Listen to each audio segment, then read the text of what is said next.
शादी एक ऐसा रिश्ता जिसमें दो व्यक्ति जिंदगी भर साथ रहते हैं। एक दूसरे को अच्छे से समझना और जानना यही खुशहाल वैवाहिक जीवन का रहस्य है।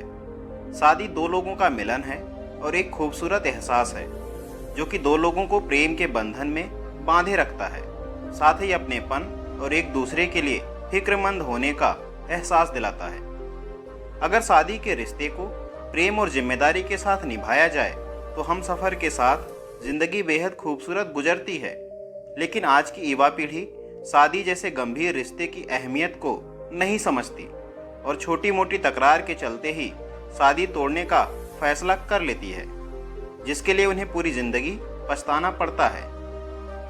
फिलहाल हम सभी को शादी के रिश्ते के महत्व को समझना चाहिए और इसे बेहतर बनाने की कोशिश करनी चाहिए, तभी हम अपनी ज़िंदगी में खुश रह सकेंगे। इसलिए आज हम आपको अपने इस वीडियो में शादी के बारे में कुछ इम्पोर्टेंट बातें बता रहे हैं, जिन्हें आप अपने लाइफ पार्टनर के साथ शेयर कर सकते हैं। दोस्तों, इस वीडियो में आप लव मैरिज और अरेंज मैरिज में क्या अंतर है इस बात को जानेंगे और यह भी जानेंगे कि लव मैरिज और अरेंज मैरिज करने के क्या नुकसान और फायदे होते हैं।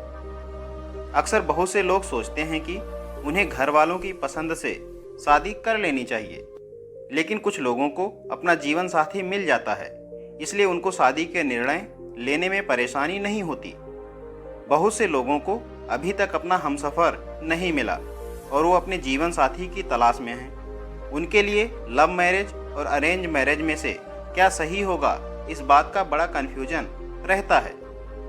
इसी कन्फ्यूजन को दूर करने के लिए आज आपको लव मैरिज और अरेंज मैरिज में अंतर बताने वाला हूँ, जिसको समझकर आप अपने सामने आने वाली हर समस्या को सुलझा पाएंगे।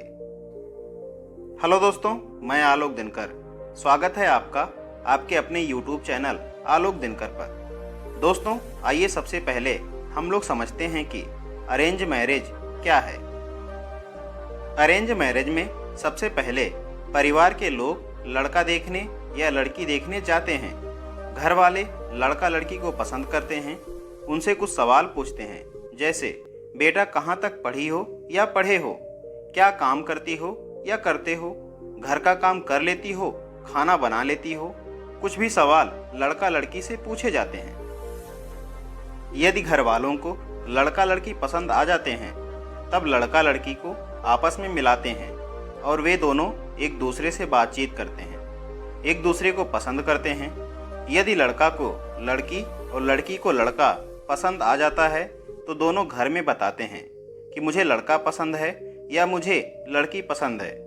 उसके बाद परिवार वाले एक दूसरे के फैमिली से बात करके रिश्ता पक्का करते हैं। अरेंज मैरिज में लड़का लड़की पहले से एक दूसरे को नहीं जानते, वे अपने परिवार की मर्जी से एवं समाज के अनुसार शादी करते हैं, उसे हम अरेंज मैरिज कहते हैं। आइए अब बात करते हैं कि लव मैरिज यानी कि प्रेम विवाह क्या है। लव मैरिज में लड़का जिस लड़की से प्यार करता है उसी लड़की से शादी करता है और लड़की जिस लड़के से प्यार करती है उसी लड़के से शादी करती है, अर्थात दोनों अपनी पसंद के लड़का लड़की से शादी करते हैं जिससे वे पहले से ही प्यार करते हैं। लव मैरिज में लड़का लड़की एक दूसरे से प्यार करते हैं, एक दूसरे को समझते हैं, एक दूसरे की केयर करते हैं, रेस्पेक्ट करते हैं और लड़का लड़की एक दूसरे को अच्छे से जानते भी हैं। इसमें दोनों को एक दूसरे की पसंद नापसंद पता होती है।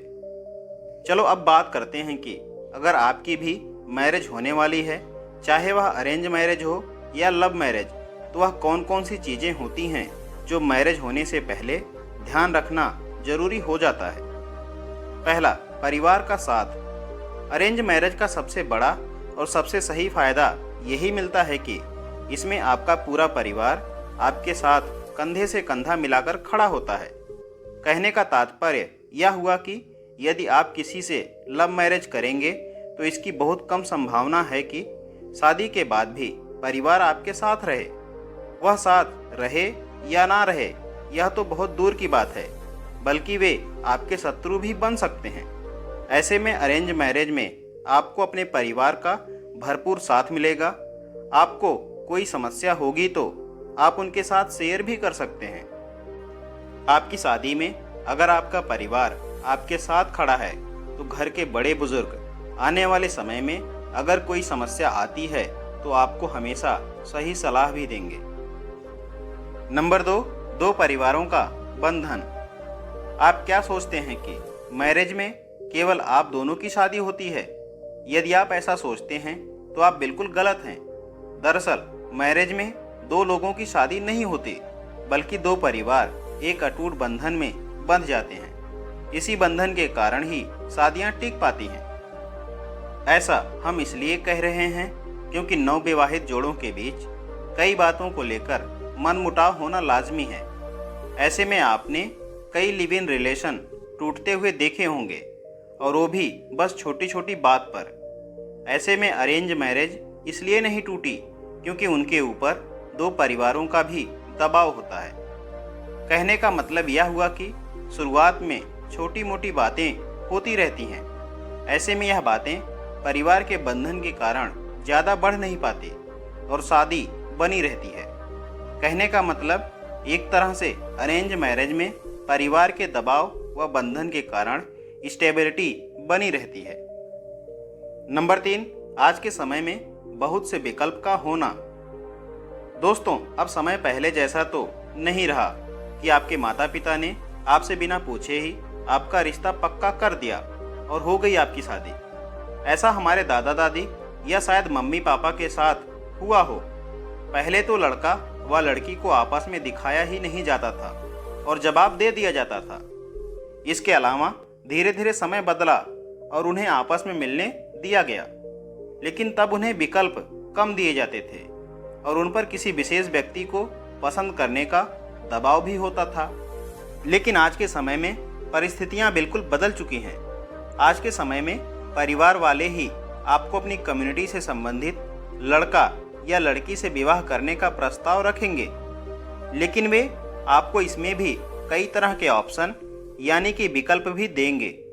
कहने का मतलब यह हुआ कि अब आपकी कम्युनिटी में लड़कों या लड़की की कमी तो है नहीं। ऐसी कंडीशन में आपको कई लड़कों व लड़कियों की फ़ोटो व पोर्टफोलियो भेजकर आपको दिखाया जाएगा, जिसमें आपकी स्वीकृति होगी।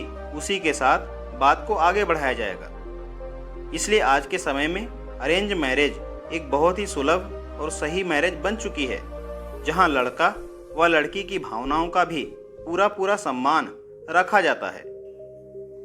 आइए अब बात करते हैं पॉइंट नंबर 4 की, जो कि है कि सामने वाले भरोसेमंद परिवार का होना। दोस्तों, लव मैरिज में आप केवल लड़का या लड़की के बारे में ही जानते हैं, जबकि उसके परिवार के बारे में आपको इतना पता नहीं होता। क्या पता उसका परिवार कैसा हो, शादी के बाद क्या हो जाए। जबकि अरेंज मैरिज में ऐसा नहीं होता। ऐसा इसलिए क्योंकि अरेंज मैरिज में हमेशा अपने जानने वाले का परिवार ही ढूंढा जाता है। जब आपके मैरिज की बात हो रही होती है, तब आपके घर वाले आपके पूरे परिवार व अपने दोस्तों को इस बारे में बता देते हैं। ऐसी कंडीशन में आपके सभी रिश्तेदार या मम्मी पापा के दोस्त अपनी जान पहचान का लड़का या लड़की का रिश्ता आपके लिए लेकर आते हैं, और आपके जानने वालों में ही कोई न कोई उस रिश्ते को करवाने के लिए मध्यस्थ बन जाता है, जिसे कभी कभार बिचौलिया भी कहा जाता है।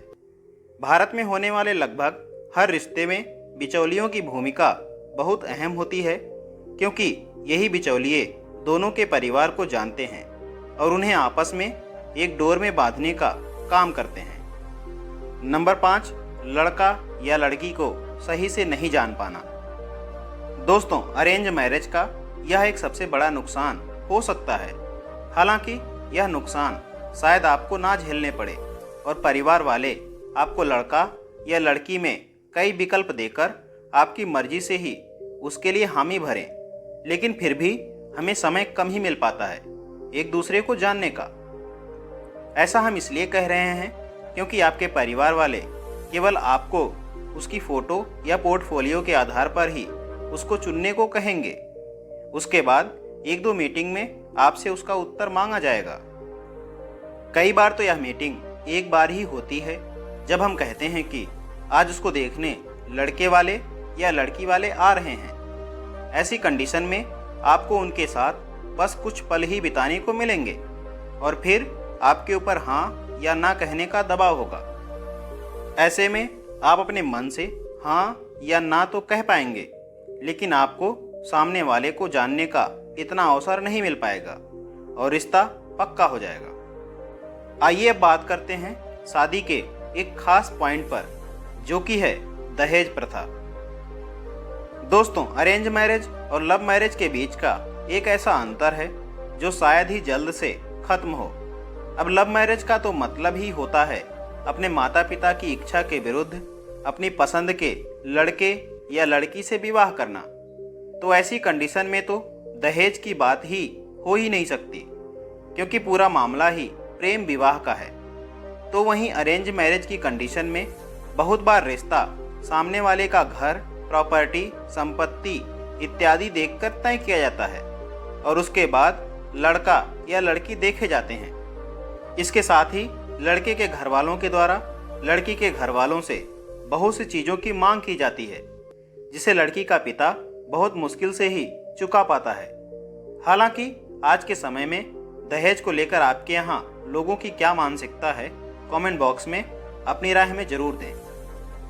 अब बात करते हैं पॉइंट नंबर 7 की, जो कि है पास्ट कैसा है पता नहीं। दोस्तों, जब हम किसी से प्रेम विवाह करते हैं तब हम उसके बारे में सब कुछ जानकर ही उससे विवाह करते हैं।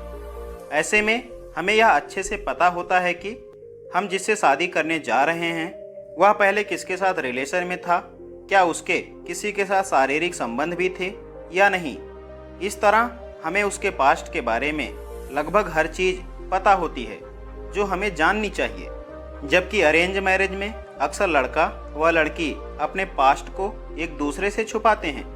जब शादी हो जाती है तब इसका खुलासा हो जाता है और यह आवश्यक नहीं है कि वे खुद ही अपने पास्ट के बारे में एक दूसरे को बताते, बल्कि उन्हें किसी कारण से भी इसका पता चल सकता है। ऐसी कंडीशन में दोनों के बीच बहुत ज़्यादा लड़ाई बढ़ सकती है और बात तलाक तक भी पहुंच सकती है। नंबर 8, ससुराल में बनेगी या नहीं। दोस्तों, अक्सर यह देखने को मिलता है कि शादी के बाद लड़की जिस घर में जाएगी वहां उसको कम तवज्जो दी जाती है और साथ ही उसके साथ घर की काम वाली जैसा व्यवहार किया जाता है। यदि ऐसा नहीं भी है तो भी उसे समाज के रीति रिवाज में बंधकर और परिवार के इस माहौल में ढलना होता है। ऐसी कंडीशन में यदि लड़की को इसमें समय लगता है तो वह आनाकानी करती है, तो बाद में इसको लेकर बहुत बातें बनाई जा सकती हैं। ऐसी कंडीशन में लड़की को बहुत ज़्यादा समझौता भी करना पड़ सकता है, जो उसे मानसिक दबाव में डाल देता है। दोस्तों, क्या ख्याल है आपका आज की इस वीडियो के बारे में? कमेंट बॉक्स में अपनी राय में ज़रूर दें और दी गई जानकारी अगर आपको पसंद आई हो तो ज़्यादा से ज़्यादा इस वीडियो को अपने लोगों के साथ शेयर करना बिल्कुल ना भूलें। और हाँ, आगे भी इसी तरह के इन्फॉर्मेटिव वीडियो देखते रहने के लिए इस चैनल आलोक दिनकर को सब्सक्राइब करना बिल्कुल ना भूलें। जल्द मिलते हैं एक और नई बेहतरीन इन्फॉर्मेटिव वीडियो के साथ। वीडियो को पूरा देखने के लिए आप सभी का बहुत बहुत धन्यवाद।